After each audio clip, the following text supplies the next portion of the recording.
So as you can see, a really nice tool to have. Now a couple things I just want to quickly go over. Ultimately, I really just wanted to show what this can do, which you just saw. But that being said, number one is the battery. This is a 1.5 amp battery. Now you can purchase the tool all on its own, which is what I did, for roughly $105. That's what the cost was 3-4 months ago.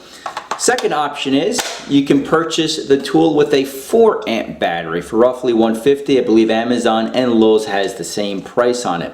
Now the reason why I have the smaller battery is because I have Porter Cable's woodworking tools, and they come with a smaller 1.5 amp battery. I've had no issues with this whatsoever. So if you happen to have the smaller battery, perfectly okay, no problems whatsoever. Secondly, it does have an LED light toward the bottom of the tool, and thirdly, it's not a single speed, it's a variable speed. So you can choose, pretty cool, exactly how fast you want to remove or install the fastener.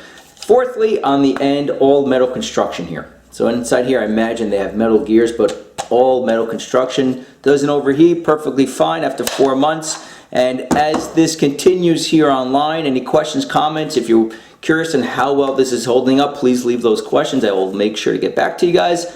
Thank you for watching. We'll see you next time.